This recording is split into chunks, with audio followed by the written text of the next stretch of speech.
Hallelujah. सभी निकाल लिए। हम 1 से लेकर पूरे करके 11 आओ हम यहोवा के लिए ऊंचे स्वर से गाएं, अपने उद्धार की चट्टान का जय जयकार करें।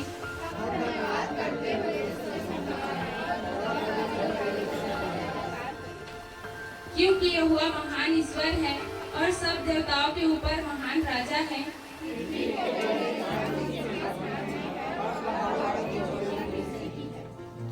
समुद्र उसका है और उसी ने उसको बनाया और स्थल भी उसी के हाथ का रचा है।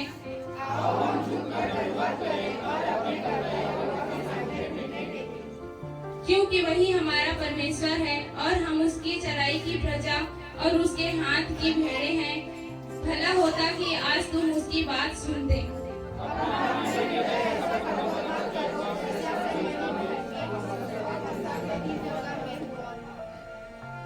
जब तुम्हारे पुरखाओं ने मुझे परखा, उन्होंने मुझको जांचा और मेरे काम को भी देखा।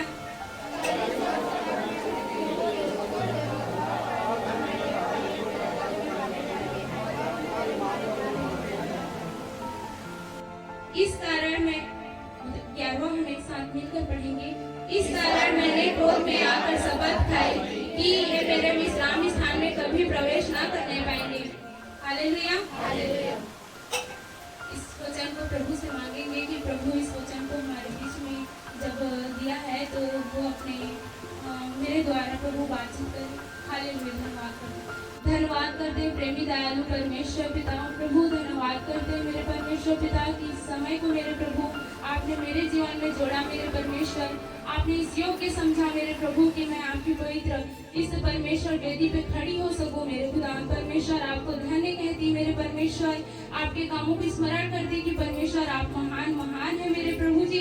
ओ पिता परमेश्वर, मैं इस वचन को आपसे मांगती हूँ मेरे प्रभु, अपने कलीसिया से प्रभु, अपने लोगों से आप बातें करें मेरे खुदा परमेश्वर। मैं कुछ भी नहीं, लेकिन परमेश्वर यदि आपने मुझे परमेश्वर ये जरिया ठहराया मेरे प्रभु, तो मैं आपको धन्यवाद करती हूँ प्रभु। मैं अपने आप को आपके अधीनता में देती हूँ परमेश्वर पिता। मैं आपको प्रभु आप पे समर्पित करती हूँ अपने आप को परमेश्वर, कि आप मेरे द्वारा परमेश्वर अपने लोगों से बोले और बातचीत करें मेरे खुदा परमेश्वर। आपको धन्य कहती परमेश्वर की प्रार्थना को सुना है मेरे प्रभु। धन्यवाद के साथ प्रार्थना यीशु मसीह के नाम से प्रभु का धन्यवाद करती हूँ कि इस समय को प्रभु ने हमारे जीवन में जोड़ा है।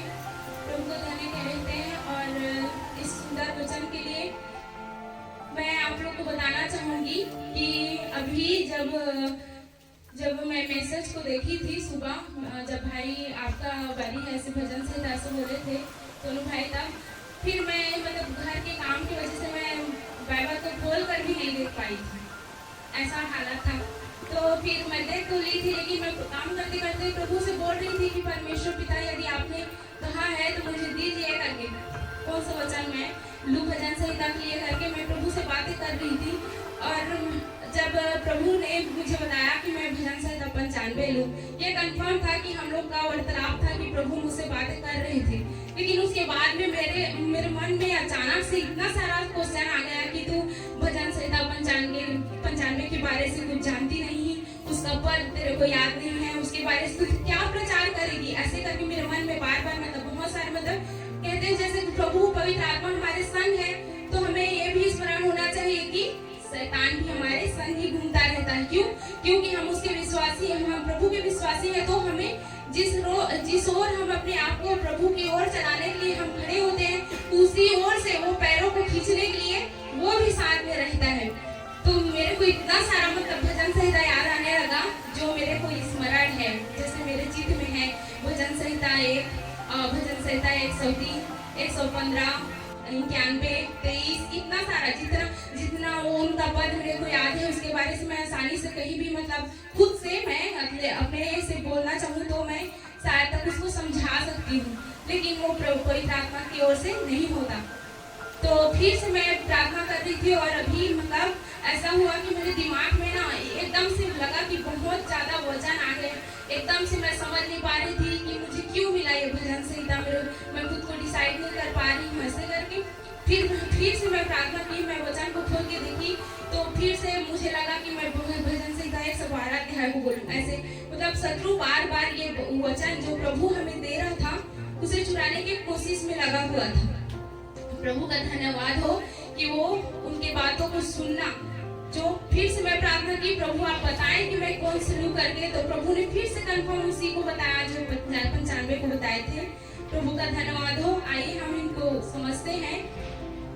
आओ हम यहोवा के लिए ऊंचे स्वर से गाएं और अपने उद्धार की चट्टान का जय जयकार करें। ऊंचे स्वर से गाएं अर्थात स्वर से गाना ये सही है, मगर स्वर से तो सभी गा सकते हैं, एक दूसरे से मिला सकते हैं, लेकिन स्वर वो जो पवित्र आत्मा की ओर से दिया जाए, जिसके स्वर निकलने से किसी और का हृदय छीन जाए, ऐसा सामर्थ्य भरा स्वर वो परमेश्वर की ओर से ही हमें मिल सकता है।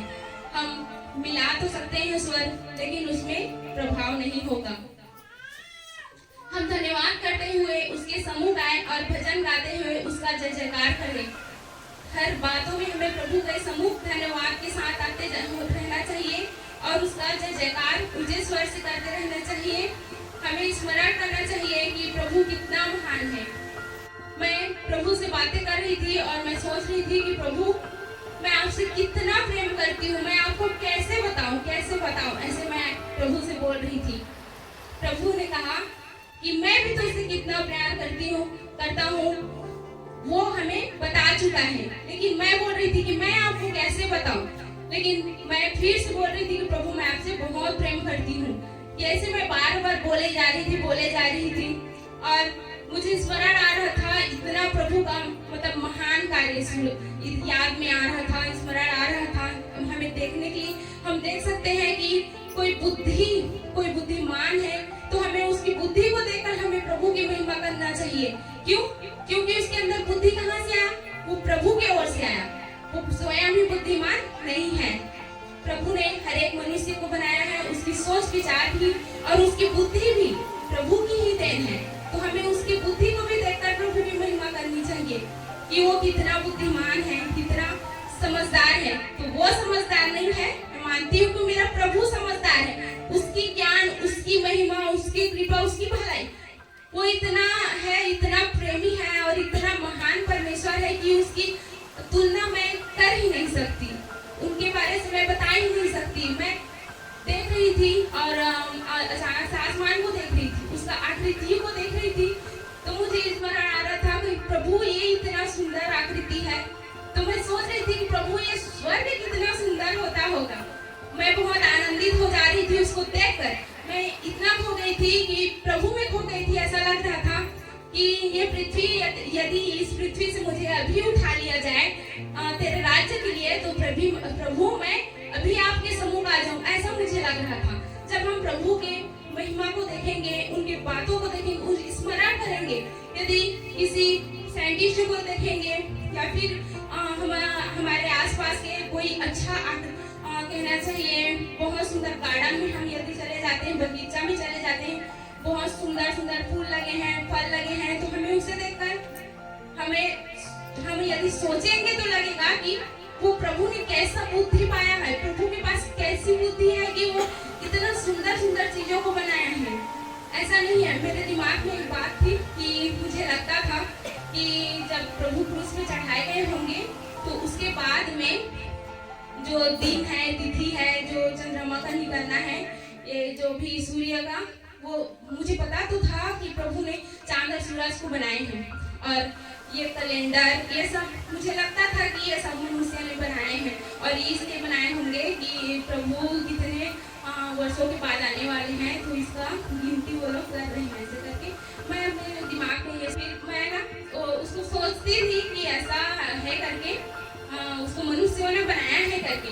लेकिन उसके बाद में मैं प्रभु का एक बुक पढ़ रही थी, हानोक का पुस्तक, प्रभु से मतलब चाचा से मांग कर, तो उसमें मुझे पता चला कि प्रभु ने ही उस दिन, तिथि और जितने भी समय नियत हर एक उन वस्तुओं को, जो मैं सोचती थी कि हम मनुष्यों ने हम लोग ने मतलब इनका गिनती स्टार्ट किया है, लेकिन ऐसा नहीं है। ऐसा नहीं कंफर्म है कि हम एक दूसरे के मन की बातों को नहीं जानते हैं, लेकिन जैसे पवित्र आत्मा में भर कर यहाँ पे प्रभु के दास सभी वचन प्रचार करते हैं, तो किसी के मन की बातों को भी बोल देते हैं कि ऐसा भी इस वक्त ऐसे लोग करके। तो वो क्या वो खुद बोलते हैं? नहीं बोलते, क्योंकि वो परमेश्वर की ओर से होता है, वो प्रभु ही बोलते हैं, वही दिखाते हैं, तभी बोल सकते हैं।